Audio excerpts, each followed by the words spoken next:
Welcome to The Recovering Perfectionist, where you'll learn all the hacks you need to get started and finished on your business or project. You'll connect with successful entrepreneurs who are in perfectionist rehab, unapologetically experimenting and balancing life, business, family, and me time. I'm your host and Chief Recovering Perfectionist, Claire Barton.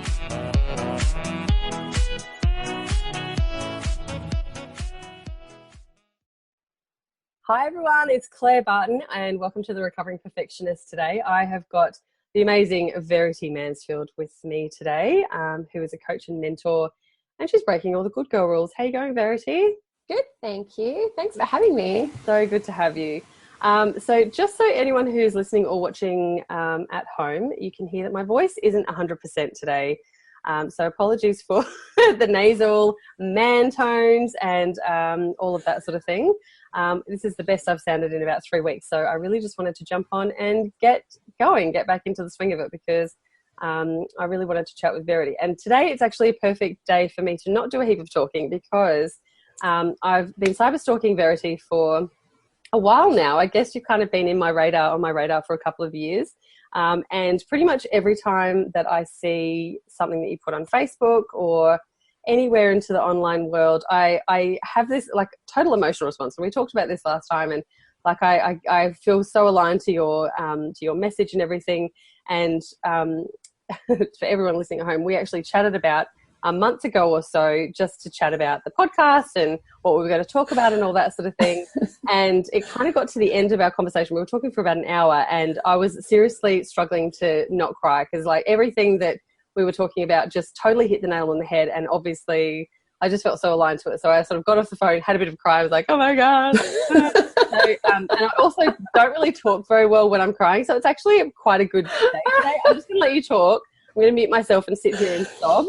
For anyone who's watching, you can actually see I'm sitting in my son's teepee in his bedroom. So I'm feeling quite nurtured and safe and soft and cuddly anyway.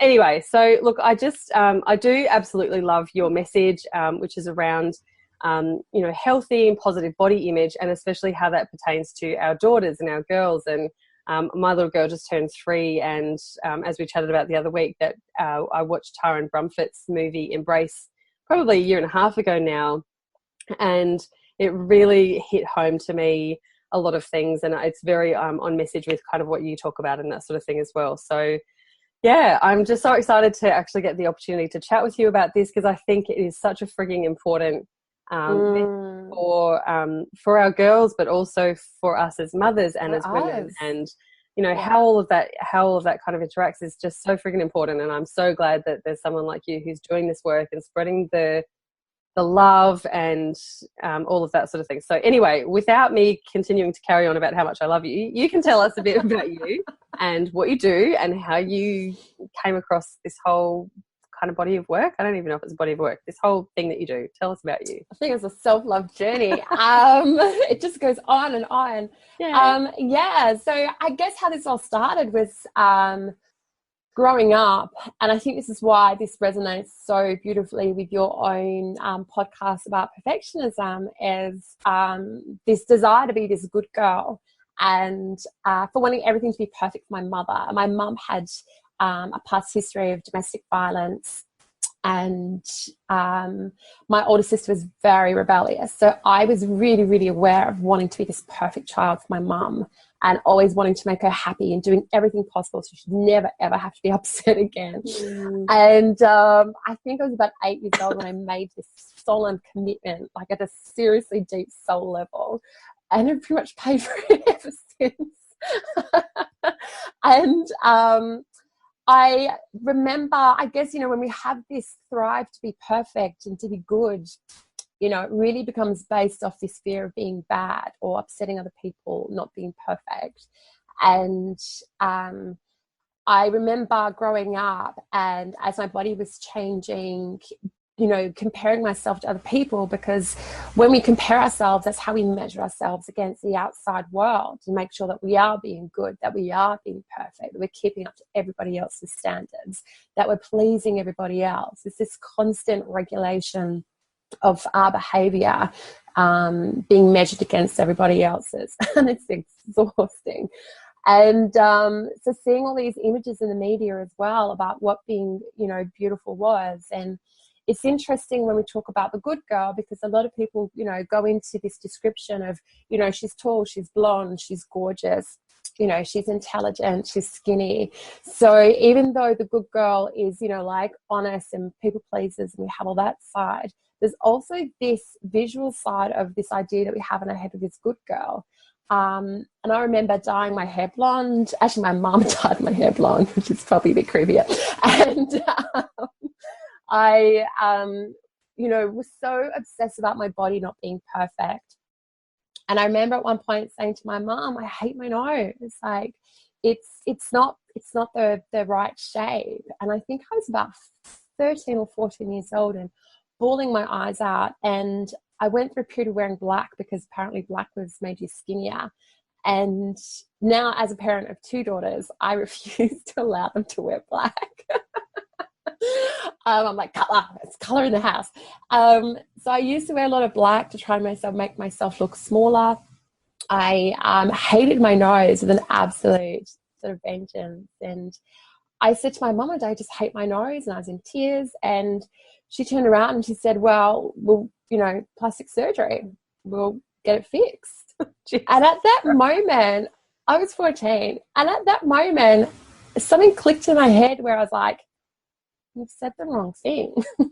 Like, what I wanted to hear was, you're perfect as you are. Yeah. And I just remember that moment where I was like, something's wrong here. And that's something against my values. I didn't know what it was, but I knew something wasn't right. And I certainly didn't want to start slicing and dicing myself at 14. And I think even as I continued to grow up, I started to become really, really aware of body issues that were around me. One of my dearest best friends was bulimic, and she was an absolutely amazing person. So being really, really aware of these people who had this amazing inner beauty, who were courageous and, you know, were strong and had gone through stuff and, you know, were bigger and better for it, and who were doing amazing things in their life and who I thought were absolutely inspiring, absolutely hating their bodies. A friend of mine, even as I got older, used to work for this massive, massive recruitment agency here in the city. And we went out for breakfast one morning. He was surrounded. I mean, it was literally like partying with the Red Sea. It was hilarious. There were these absolutely gorgeous, leggy blonde things that just walked in with this amazing hair bouncing behind them. And, you know, they had like these slightly unbuttoned tank tops, and they'd gotten out of these convertible BMWs that they just parked on the street. They got the perfect spot outside, and yeah, these tiny little shorts on. It was like summer in Perth, and literally everyone's jaw just dropped as this like group of girls just walked in. And I was just went, oh my God, like, I'm not having breakfast. Not helping. And then I started listening to their stories, and one of them was in an abusive relationship or had come out of it, and her ex was stalking her. Another one, you know, had an addiction to cocaine. There were all these crazy things going on in their lives. And it was really interesting for me to see that beauty has this internal side and this external side. And the external side has so many cracks in it. And the internal side, half the time, didn't match up to the external and what they were trying to present to their lives. And the more that people try to be perfect and try to be beautiful on an outer level, it seemed to be there was a lot more cracks on the inside that were being covered up. You know, like, what's it called? Spack filler on the wall, kind of. Yep. So really, I guess, was this journey of growing up and really understanding, like, I had a mother who was, in my eyes, was quite materialistic and hell-bent on perfectionism, and seeing that being projected onto us as children, you know, coming home and getting 98% in a chemistry exam. And I met my mum at the front door and I was like, Mum, I've got 98%. And she was literally like, where's the other 2? And she walked off. And I was like, what? And I think this is like year 12. This is like year 12. Angry. Like, And it was really, so yeah, I guess being brought up with these ideas of perfectionism and being the good girl and, you know, trying to always be presentable and having this outward facade of perfectionism you know, it kind of really puts us in a state where we're not allowed to be ourselves, where we can't be authentic, where we can't express ourselves emotionally. You know, you can't be angry, you can't be sad, you can't be disappointed in anyone. You can't be jealous, you can't have lustful desires. If you have to be perfect all the time, you have to literally squash pretty much most of who you are. Your whole personality. You have to disown yourself. You literally have to become unhuman. So it's this crazy, crazy, crazy cycle. And having two little girls myself, and I ended up, obviously, I got married, had two little girls, I got divorced, and that as well for me was about breaking those good girl rules, no longer trying to be the good wife, the good mother. Recently learning to be, or not be, the good ex-wife. And yeah, it's quite interesting when you tell your mother-in-law where to go, or ex-mother-in-law, and very empowering stuff. Yeah. And so having these two little girls and watching them have to face the external world and wanting to teach them to grow with authenticity and integrity, with values that are aligned with who they are and not aligned with what the rest of the world expects them to be, really spurred on my business in coaching and wanting to help other women to embrace who they are, to know who they are, to know what they want.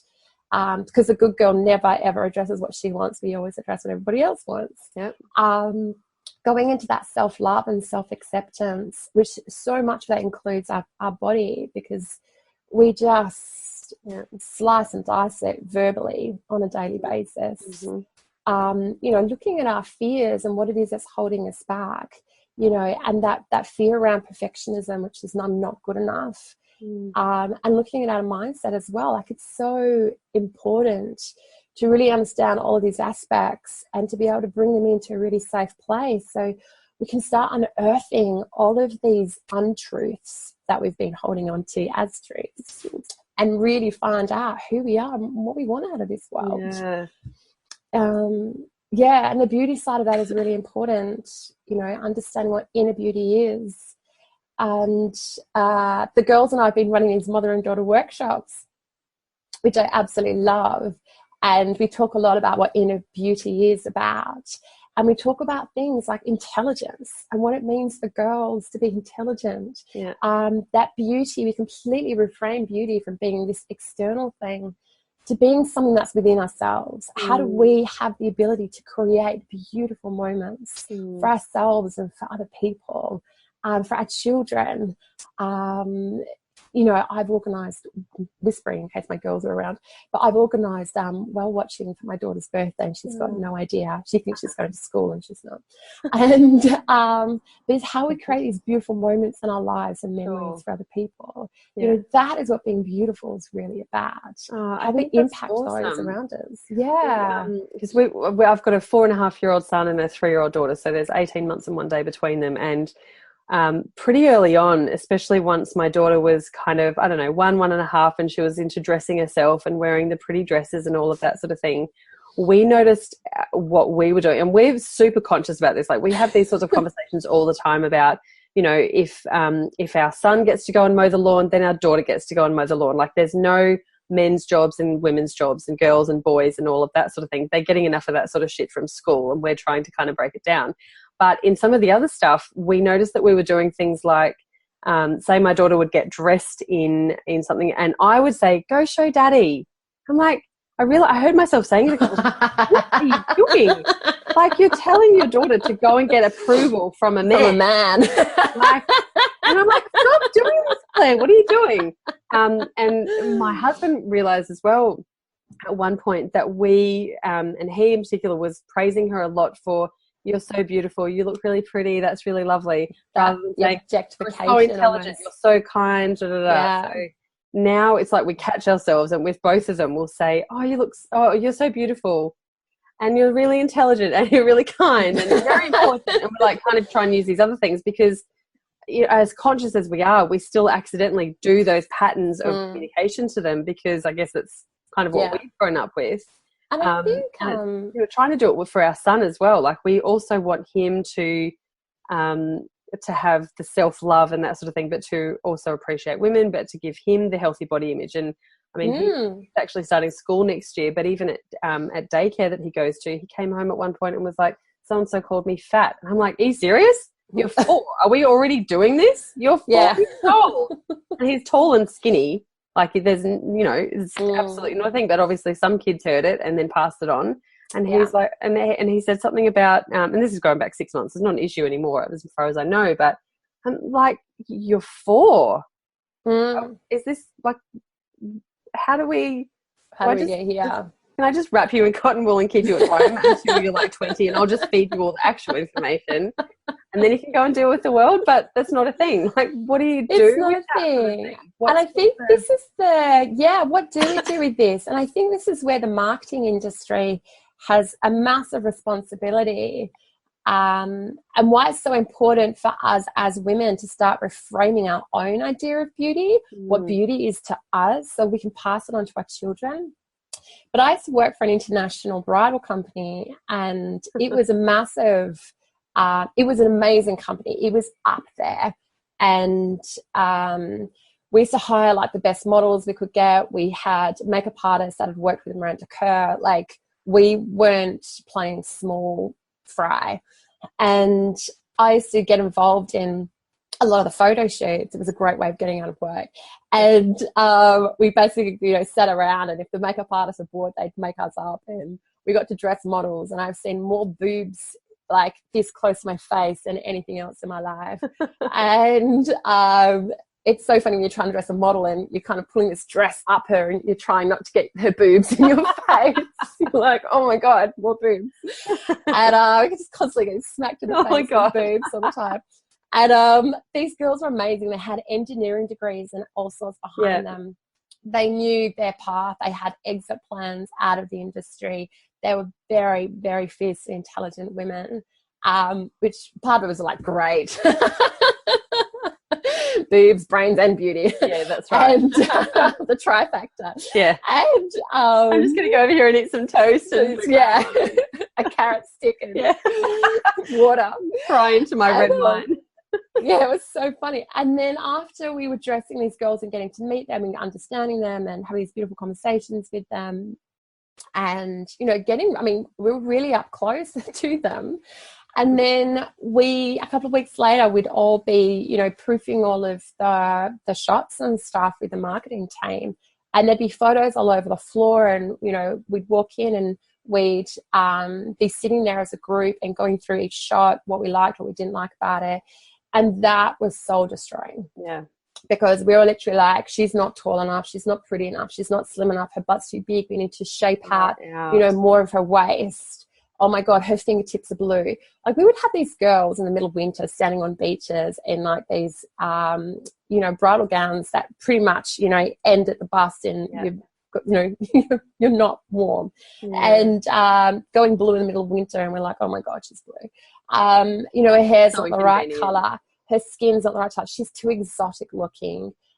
She's too ethnic looking. She's too... her eyes aren't big enough. Her nose isn't the right shape. Her cheekbones. And we tore them apart. Most of the girls we worked in, if we had Australian models, the same year we used them, they then went on to win Miss Universe Australia. But they weren't good enough. They weren't pretty enough. They weren't tall enough. They weren't blonde enough. They didn't have the right skin tone. And this tearing apart of women that the media does, the manipulation, you know, in terms of, you know, photoshopping and all that stuff, people don't understand that what you were seeing out there in the real world, you know, I mean, even when you watch a Hollywood movie, girls are waking up in bed with, you know, the hairbrush and perfect makeup on. Yeah. That is not how we wake up, people. No, that's how I wake up. I totally look gorgeous when I wake up. Yeah. Do you? I bet you would. If I wake up and I've got makeup on, it is smeared across my cheek. And it's because I had a big night last night, and I'm probably... Yeah, and I'm terribly hungover. It is not pretty. Yeah. But this industry isn't pretty, and the marketing industry has so much just to own in this. And I think the other interesting thing as well in terms of fashion and beauty products, having worked in the fashion industry at an international level, what you are going to pay for is not the quality of the product. You are paying for the quality of the product, but the biggest amount that you're paying for is FedEx and marketing. So the more expensive your product is, we've probably had to ship it further than China. Yeah. And we've also had to put a hell of a lot of money into, the marketing, the packaging. This admin costs are absolutely huge. The actual price of what it costs to make that product for you, whether it's a designer top, or whether it's perfume, whether it's, face creams, handbags, is so small, it is not funny. Yeah, right. And we all think that we're buying this amazing, worthy quality thing. Yeah. You're not. You're buying FedEx and marketing. Yeah. Yeah. And it's not a case of not using this stuff, because I also think, I do love fashion, and I love getting up, these beautiful rituals I have when I go out with my girlfriends of getting dressed up. And if my girls are home, they're like, oh, Mum, can we raid your wardrobe? And what are you going to wear? And what color lipstick are you going to wear? We love that stuff. But I see that stuff as a form of self-expression and creativity. Yeah. It is not something that I do to compare myself against someone else and try and look better than what I am. Yeah. It's not about changing who I am. It's not about doing it in a fear of not being good enough. It's not worrying if I'm going to look better or hotter for someone else. It's not about trying to get the guy. It's literally just about self-expression. What do I feel like wearing? What resonates with me? What would be fun? What kind of, which aspect of my personality do I want to bring out? Yeah, yeah. Do I want to bring out the nude, and I don't mean naked nude, but kind of, the more earthy nude kind of look? Yeah. Or do I want to express my sexy side and my fun, vivacious side? So when we look at beauty in terms of fashion as a form of self-expression, it can be really empowering and really good fun and creative. But when we look at it in terms of, I've got to be hot, I've got to be this, I'm not good enough, I look fat, it's actually can be really soul destroying. So for people who are listening at home, and even I'm sort of, the thoughts that are going through my head is, I don't feel like I'm 100% there in terms of dressing or presenting in a way that is just aligned to me, because there are definitely, if it was just about me, I'd probably be wearing tights and a sloppy Joe t-shirt, like what I wear when I podcast, because you only have to see me all the time, and that's what's comfortable. But exactly like you said, I was saying to someone the other day, I probably wear red lipstick once or twice a year, because red does not fit, doesn't sit well with me most of the time. I don't own any red clothes. It's just not a color that I feel comfortable in. It makes me quite angry, and so often when I wear red lipstick, don't wear red then. You know what I mean? But when I wear red lipstick, it's like I'm feeling a bit fiery, or I'm feeling a bit fierce, or if someone wants to take me on, I'm up for a fight. Do you know what I mean? Yeah. So, and I'm not really like that very much. So it's once or twice a year that I go, yeah, I'm going to bring out the red lippy, and that, like you said, that expresses the thing that I'm feeling at the moment. That's that creativity. Yeah. But now that you've sort of said that, I'm like, I wonder how do I dress, and why do I wear the clothes that I do? And I probably don't wear the clothes that I would like to for various reasons, but the things that I want to wear are definitely because same sort of thing. I have a background in fashion. I used to love fashion. I used to love keeping up with what was going on, not so much in couture or anything like that, but I worked for Country Road and that sort of thing, and I really loved that kind of fashion because it was just a little bit more nice and it felt kind of cute. And I also, at the time, and probably still a little bit now, I know that there's a culture of people who really like Country Road clothing, and if they see me while I'm in the shopping centre, they'll be like, oh, she's wearing Country Road, and they'll think, oh, she's the sort of person who wears Country Road. And I hate that I think that, but that's really interesting. A fitting in and a comparison and a... I think something that we have to accept about ourselves as humans is we all have this desire to belong. And there's nothing wrong with wanting to belong, because, it's how we find safety in our tribe and how we find our soul sisters and the sense of where we feel safe to be ourselves. But every single need that we have, whether it's a need for variety, a need for self-expression, a need to feel significant, there's healthy and resourceful ways of meeting those needs. Sure. And then there's ways that just aren't. And it's the same with fashion. There's healthy ways to participate in fashion. and there's ways that just really aren't that healthy for us. Yeah. You know, like being bulimic and, you know, or being anorexic, or you know, obsessing about trying to fit into a size 8 versus embracing, you know, whatever it is that you are, and just dressing for yourself because that's just how you feel and it's fun. But yeah, this, like, we all have this desire to belong, and there's nothing wrong with that. It's just how we go about in our lives that we feed that desire, or that human basic need of belong, the human basic need of acceptance, the human basic need of self-love. So 2 questions. How do you know, like, if you were to ask a question of someone, why do you dress the way you dress? Like, I can't even kind of answer that question right now. I feel like I need a bit more thought around that sort of thing. But if someone was wondering, like, oh, like, now that we've kind of opened this can of worms, am I dressing a way, or am I presenting in a way because that's how I want to present, or because I feel like there's an external pressure? So that's the first question. And the second question is, if you actually want to kind of stop doing that comparative, like, I'm dressing to impress someone, or I'm dressing because I feel like my friends will judge me if I don't buy that latest whatever. Like, how do you kind of stop doing that and start being okay with just doing it for yourself? I think this is a really important thing where everything, so I'm going to answer the 2 questions with one answer. Okay. Good. Because everything comes down to this for me, and it's always the first thing I do with every single client that I work with. The absolute first thing. There's no doing anything without doing this. And it takes 2 weeks for us to do it. And everyone's exhausted afterwards, and they're like, oh my God.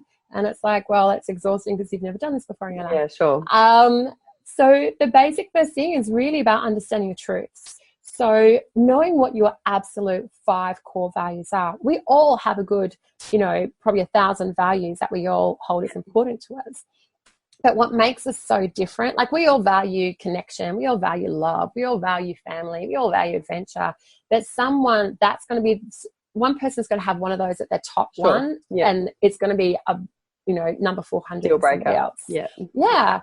And so knowing what our absolute core top 5 values are, and I always start off with 400 values, and we get down to the client's absolute top 5 values. The things that they hold that they cannot live their life without. And we put them in a priority list as well, so that they know that absolute 1 top core value. And these core values are things that we cannot ever live without, or we lose our sense of self, we lose our sense of integrity, and our sense of just who we are. And so when we have these values, we have our truths around those, and it's so much easier to live our lives and to make any decision. So even when you're getting dressed and stuff, and you've got that beautiful sense of self and what's important to you, you'll either just get dressed without really caring because what you wear just becomes a 0 factor in your life. Or if fashion and self-expression are really important to you, we've gone through and created rules there, so you know exactly how to express yourself and how to allow yourself to be in that creative moment. And I think as well, you know, working on intuition, and I know that sounds a bit weird, but it isn't, because intuition really ties into our truths, and it really ties into us having and trusting in the inner compass within ourselves. That massive self-trust. We go to the wardrobe and we're like, I feel like wearing that. I feel like this is me today. Or, you know, I feel like I need, you know, I'm feeling a bit shit, and maybe bright yellow would actually perk me up. And we can kind of have this more intuitive way of expressing ourselves, which comes from within us, not looking at, oh, well, she was wearing that last week. Oh, I don't want to wear it. She wore that yesterday. I better not wear that. Oh my gosh, she looks hideous in that. What if I look hideous in that? So instead of it being this comparison out external thing, it just comes from within us. What you feel like, And no one else factors into that, but into what we feel like wearing, how we feel about expressing ourselves, and honoring ourselves and honoring our own values and truths. And that goes for any decision. That goes for decisions in who you marry, who you have relationships with, who your friendships are, the family that you surround yourself with, the family that you create, the jobs that we take, how we view and honor our bodies. And I think the more connected we get to our bodies as well, the more empowering this becomes. You know, when we learn to honor our bodies and to love them and to embrace them. And I was very, very lucky. This probably sounds very weird. When I was about 18, I was dating a guy who was 26, and he had a motorbike accident and ended up paralyzed from the neck down. So if people remember Christopher Reeves, he was actually one step worse than Christopher Reeves. And we went through these horrific, absolutely traumatic years of him dying, coming back to life, having to face, I guess, his own mortality. This idea of being trapped is just a human head that was dependent on life support the rest of his life. He didn't have a body. He was literally a talking, breathing head hooked up to a machine. And I guess really watching that and watching him go through that, watching him fight the government system where they then paid for him to live in these luxury apartments on the beach because it was cheaper than living in a rundown rehab hospital. Right. With his own private staff. It was brilliant. He's amazing. And, you know, he went out there and he met Christopher Reeves. He met the Dalai Lama. He met Richard Branson. He learnt to sail a boat by himself with no one else on board through a breathing apparatus. He was trying to figure out how to build a wheelchair which he could take skiing.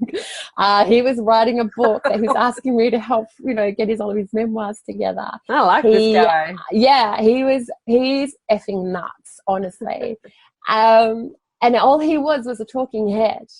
He didn't have arms. He didn't have legs. He couldn't go to the bathroom. He couldn't dress himself. He could do absolutely nothing for himself. He couldn't feed himself. Half the time he couldn't breathe by himself. Actually, he couldn't breathe by himself. He was hooked up constantly to a breathing machine that breathed for him. And he accomplished so much more than any human being I personally know. That has all the other things that do actually work. Yeah. Right. Yeah. And this is the thing when we talk about beauty, it's something internal within us. It's not something that is outside of us. It's not how we look. It's not how we have to sell ourselves to the outside world.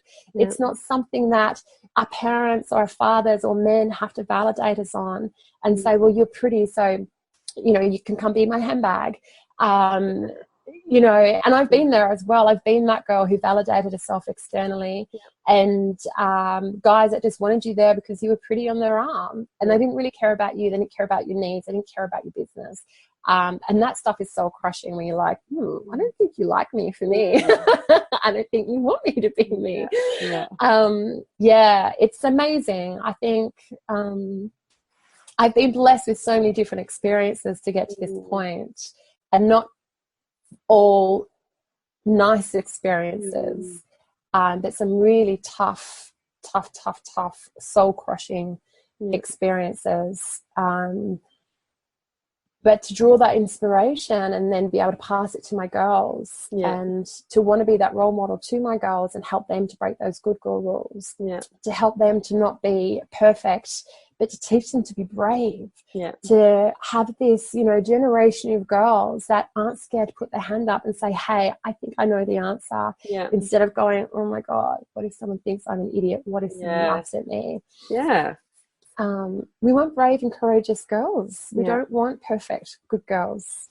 And I think like you said, that whole kind of reality check perspective, like just stop worrying about how wide your waist is, for Christ's sake. Like, you know, and I'm all for like loving your body for the right reasons. You know, if you want to get healthy, get healthy. If you want to lose weight, lose weight. Like, but don't hurt yourself however you are right now. So I think having that love your body as you do it. And I think that's really important, is that in terms of the eating healthy, losing weight thing, because everyone goes, well, then isn't that superficial? Like, there is that really kind of like, but if I want to look slim, does that mean I'm a stuck up bitch? No, it doesn't. But it's like doing it for yourself rather than doing it to be validated by someone else. So it's to feel good in your own skin, or to feel. And I think the key point is you have to love yourself unconditionally. Yeah. You don't need the mindset. If you want to lose weight, do it. But don't have the mindset of, when I lose 5 kilos, I will finally like myself. When I lose weight, I will finally want to be the person I want to be. When I get slimmer, I'll then go find a boyfriend. When I lose weight, I'll then finally appreciate and accept myself. No, that is conditional love. And if you're a mother, what the hell are you passing on to your children? That you can only love yourself once, you're perfect?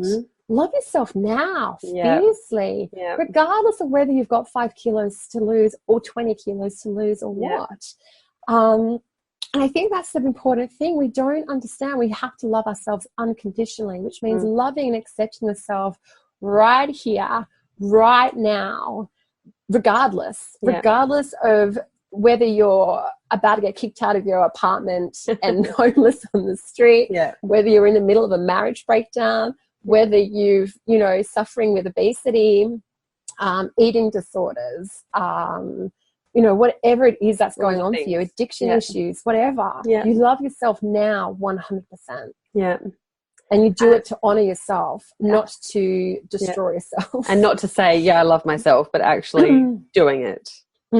Yeah. And I think, it is one of the hardest things. And it's, I'm so glad that I have come across you and saw Tara and Brumfit's movie a year ago, because I've definitely got body issues and all of that sort of thing. Although I feel like I'm kind of accepting and, just being okay with a lot more things now than I used to be.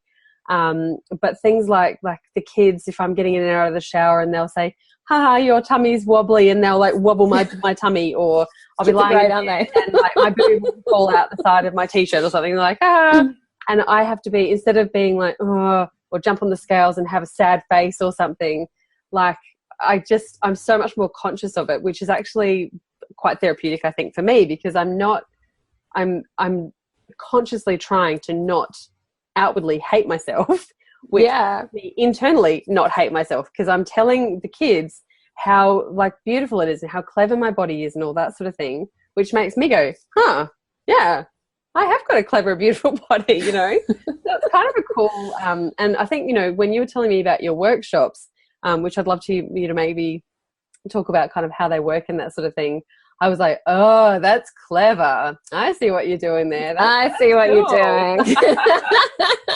And I think, it kind of comes back to that whole, unfortunately, as the good girl and the perfectionist and the people pleaser and the yes girl and the control freak and all that sort of thing, we do spend so much freaking time and energy and money trying to make everyone else happy and make sure that everyone else is okay. And the fact that you know that actually helps you in the therapy that you do and in the coaching workshops that you do, because it's kind of, I just really love the whole idea of it. So do you want to tell us a bit about that? So we'll wrap up. I could literally talk to you for hours, and I would love to get you on the show again, because there's some specific I just talk about as well. But tell us about, what sort of work and how can people get to have some more time with you and learn more about you and all that sort of thing. Yeah, so if you're in Perth, my daughters and I run mother and daughter workshops, and it's all about self-love and self-worth.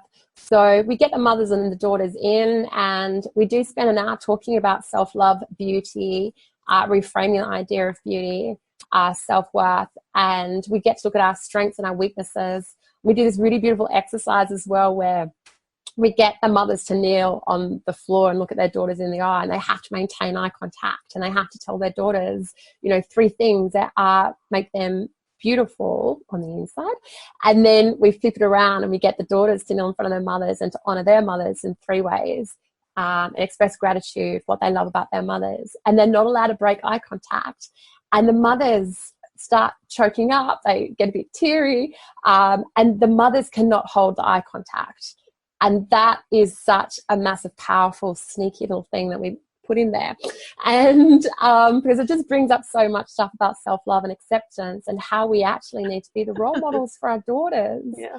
And when our daughters can take the gratitude and the mothers can't, it really says something about our sense of worth and our sense of self. And it's really powerful. And then, of course, we all bring it back to self-love and about creating self-love rituals. And we go and into another room, we make all these gorgeous products. And it's all natural ingredients and stuff that you can find even in your fridges. I'm not an aromatherapist, but everything's certified by aromatherapist. So we can add in a few essential oils and stuff. And we make all these beautiful scrubs and facial serums and lip balms for the kids, you know, with pretty rose petals and stuff in them. Nice. And bath bombs, all that sort of stuff. But we frame these things as self-care products. I never refer to them as cosmetics or beauty products. They're self-care products. And they're all things that nourish our skin as well. And, you know, magnesium is so good for the body, and you absorb it better through your skin than orally. So it's all as well nourishing for the body. And it's this idea again about reframing beauty into something that is about caring for ourselves and expressing ourselves rather than trying to look pretty, trying to look hot, trying to look younger, whatever else is there. And about, and you know, just that whole idea of nourishment and self-love. And the mums love coming because they think they're doing it for their daughters. Right, exactly. But it's always the mums the next day that are ringing me and sending me messages and going, oh my God, you know, I didn't know this about myself. And oh my God, I've realized it's not my daughter that's got body issues, it's me. And I'm like, great, glad you got it. That's the whole idea. And that's also this thing about the good girl rule. It's good to do something for yourself, like your daughter, but they wouldn't invest that money in themselves. I know, that's it, isn't it? What the hell? It's a tricky little workshop. And so, so if you're in Perth, we do these mother and daughter workshops. And, you know, if you're not in Perth, then most of my coaching and stuff happens online via Skype and stuff, where we work together, pardon me, and we go through like the whole values thing that takes a good 2 weeks. We go through the goals. So we look at, you know, who am I? What it is that I want. We look at self-love, self-acceptance, being able to embrace ourselves and trusting our inner compass.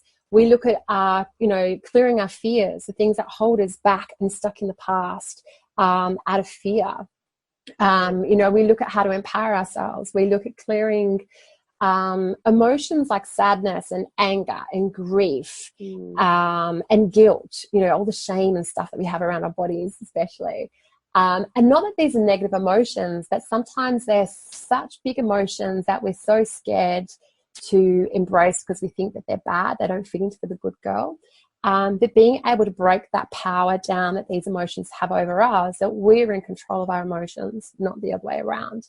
And looking at our mindset as well, like how do we move forward then? You know, when the training wheels come off and you go out into the real world after 8 weeks of, you know, hanging out with me, you know, how are we talking to ourselves? You know, what kind of mindfulness are we using? How we continue to honoring and loving ourselves, you know, after that journey. It's really empowering stuff. And the things people have done that changed their lives blow my mind. Like you can literally turn things around in 8 weeks. It's insane. Like the stuff women have done, just, I sit there and I think, you know, they come back after 6 months and a year and like, oh my God, we'll never guess what's happened. And I'm like, I need to coach myself. I know, it's totally a thing. And I've definitely had things in the past where I've gone like, oh, I think I'm not being very successful in my business because I need to lose weight. I'm like, and then I'll hear myself saying it in my head. I'm like, what? And I know, like the practical, logical, realistic me knows that that's not a thing. It's my thing. It's like the talk and, you know, that sort of thing. But it's just the ego coming in and trying to keep you stuck back in the past. Exactly. And I totally get, like, it's an inner critic thing, and it's same as the recovering perfectionist, and there's all these little things that are probably just trying to keep me safe, but actually they just need to shut up, and I just need to go on with Verity. Look, like I said before, I just totally dig what you're doing. I love the whole messaging. I love that you're nurturing mums and daughters, and I just think it's so friggin' important. So thank you so much for chatting to us today. I thought I was going to make it through without getting teary, but it didn't happen. This is definitely the first podcast I think that I've actually cried on. So congratulations. We've popped that cherry. Yes. But no, I just really love it. Thank you so much for this super important stuff that you're doing. It's just amazing, and I can't wait to see more, and I can't wait to share this with people, because I know that it's a thing. It's a massive thing. It's absolutely massive, and I think having someone like you who can help us through some of that shit, and you know, something as basic as your values, and I know, like, I've done so many values workshops with businesses and teams and all of that sort of thing, but you know, when I think about my own values, like you said, I've probably got 400 of them or 200 of them that are very important, and sometimes I have this thing of like, oh, these are my values, but then I can't see how I'm actually living them in my life or living them, and because the decision that might precipitate is really fucking scary, right? So, so these are my values, but this is how I'm living. Oh shit! So I need to change all these things. Not too hard. I'm just going to change my values. I'm just going to tell myself that my values are those things. So I think, you know, grasping and understanding of what they are, and if there's a gap there, and having someone to and how to live by them. Do you know what I mean? Creating the rules for those values, and you live life on your own rules. Yeah. So much stuff. So much stuff. I'm just going to continue stalking you and lapping up every single thing that you say, and I'll just come over to Perth and do it. Stalk away, baby. Awesome. Love a good stalker. I know. Well, I'm very good at it, so you're lucky. I'll be your number one stalker. Thank you again so much. Awesome. I'll keep in touch with you. We'll put all of your details in show notes so people can stalk you as well. We're just going to add to the stalking list for Verity Mansfield. Breaking the good girl rules. Woo-hoo! All right, lovely. Thanks so much, and we'll see you soon. Thank you. Okay, see ya. Bye. And that is absolutely it, my lovely. So I hope you've really enjoyed the episode. It was great fun recording that one, as it is with all of them. If you'd like to connect, I'd love to stay in touch with you. I have a beautiful Facebook group community at bit.ly/The Recovering Perfectionist Crew, with all capital T, R, P and C. I have a massive goal this year to get 50,000 downloads on my podcast, and I've got a YouTube show as well. So I'd love for you to help me out if you can by either subscribing to the podcast on iTunes. So if you want to go over and do that now, that would be awesome. If you have a couple of favourite episodes, or if there's one favourite episode that you've really enjoyed, I would love you to share that with anyone who you think would get as much out of it as you have as well. And while you're in iTunes, if you can jump in and give it a review, that would be amazing. iTunes definitely helps out podcasts that have got some good ratings and reviews and some really interactive listeners. So I would really appreciate your help with getting to my goal of 50,000 in 2017. The show is also available over on YouTube. The links are always in the show notes, so you can head over there. So it's The Recovering Perfectionist on YouTube. There's a channel for that as well. So jump in and leave your comments. You can watch all of the episodes in video. So if you want to see what we look like and our crazy hand gestures and facial expressions and all of that sort of thing, absolutely jump in. You can subscribe to the YouTube channel show as well, and then you'll be kept up to date when there's some new episodes that come in there. So yeah, love your support. And if you want to shoot me an email, it's hello@clairebarton.com.au.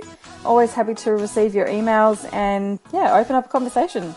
All right, big love. I'll chat with you soon. Bye.